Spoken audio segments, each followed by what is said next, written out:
Imagine being 70 years old and receiving a family group message saying, "We think it's best you step away for now." Your own niece reacts with a thumbs up. You respond with dignity. "Understood. I'll respect that," and step away from the family fund too. That same night, you close your contribution. At 3:11 a.m., your phone starts buzzing. 89 missed calls by sunrise. Your son leaves a desperate voicemail. What happened? The bank flagged everything. You simply reply, "I'm honoring your decision."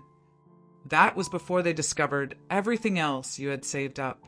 This is the true story of Margaret, a 70-year-old woman who taught her family a lesson they'll never forget. Stay until the end because what happened next will completely surprise you. Margaret was always that woman you know, quiet, hardworking, never bragged about anything. At 70, after decades of raising her children alone after being widowed young, she had built a solid, independent life. But as happens with many of us mature women, family sometimes treats us like we're invisible, like our opinion doesn't matter anymore.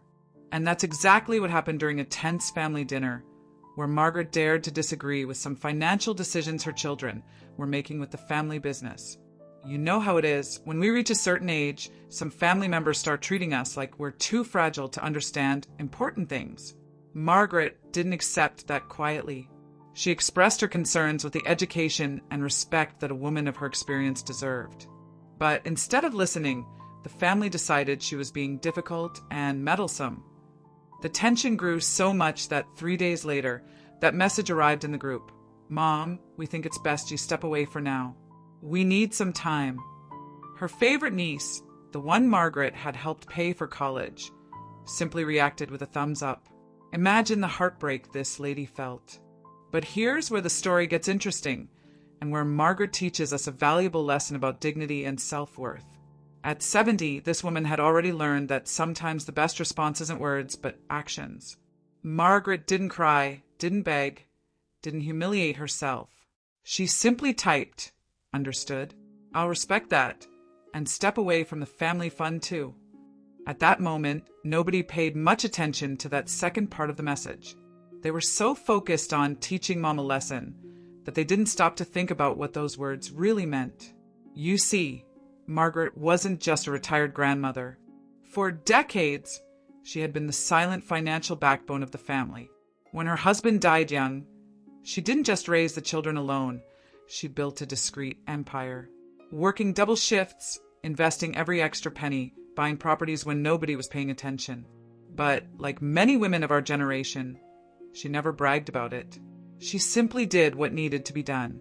The family fund she mentioned, it was an account she had been feeding for over 20 years, ensuring the family always had a safety net.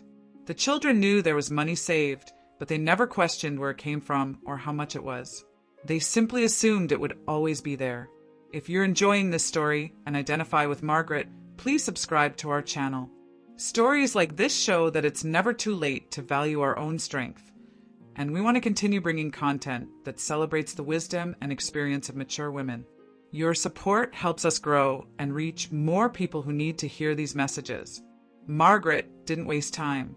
That same night, with the calm and determination that only a well-lived 70-year-old woman can have, she called her financial advisor. "I want to close all automatic contributions to the family joint account," she said. "And I want to transfer all investments to my personal name." The advisor, who had known Margaret for years, made the changes without question. He knew that when this lady made a decision, it was well thought out. At 11:47 p.m., the banking systems processed the changes. The fund that guaranteed the entire family's stability, the money that paid the oldest son's mortgage, that covered the grandchildren's private school tuition, that had saved the family business during the pandemic, simply disappeared from the joint account. But the real shock was yet to come. You see, Margaret didn't just have a savings account.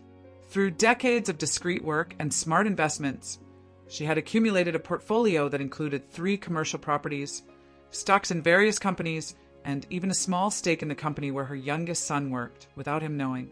Everything was in her name. Everything was the result of her work and her vision for the future.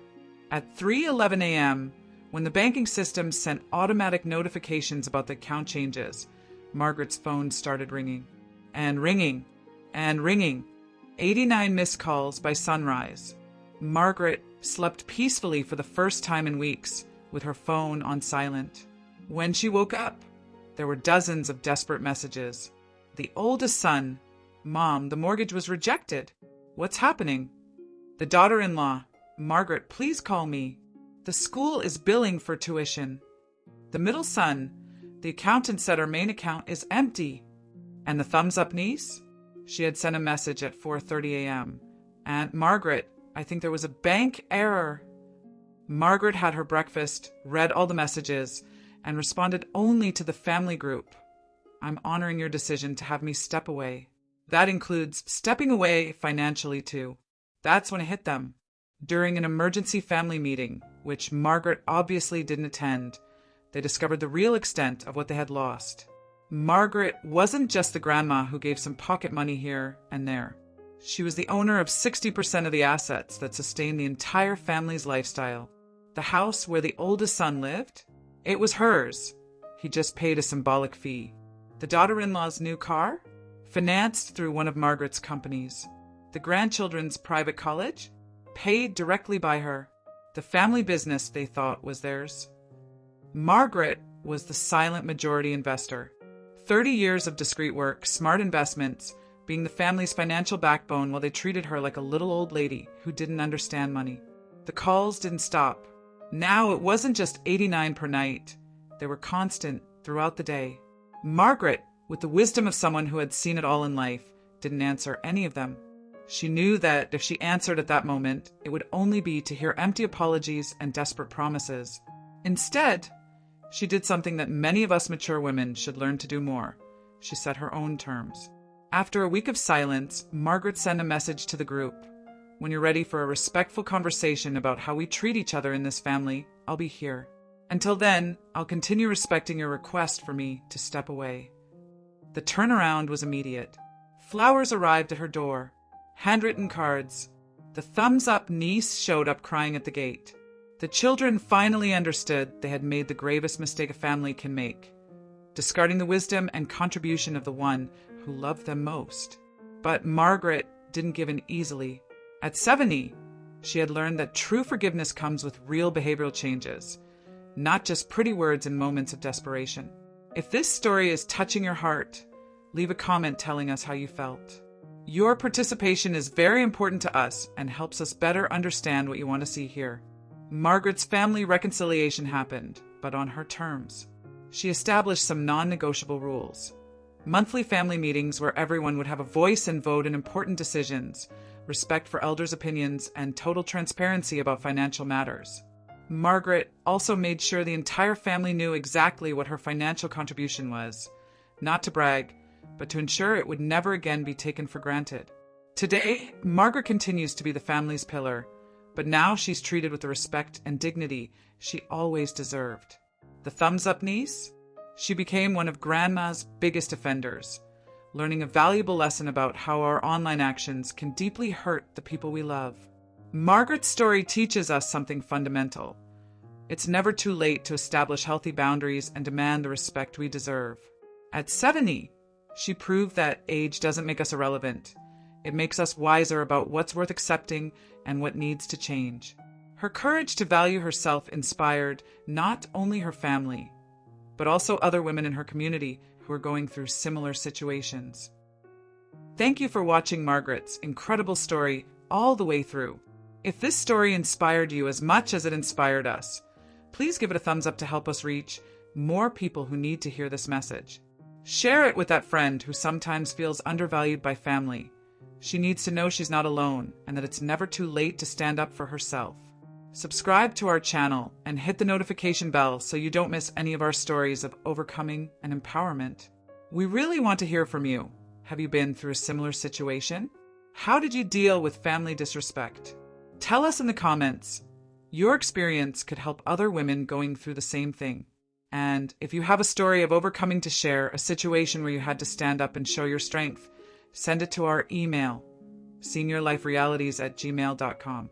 Who knows, your story might become our next video, inspiring thousands of other women. Remember, Your experience has value, your voice matters, and your wisdom deserves respect. Thank you so much for being with us today, and see you in the next video.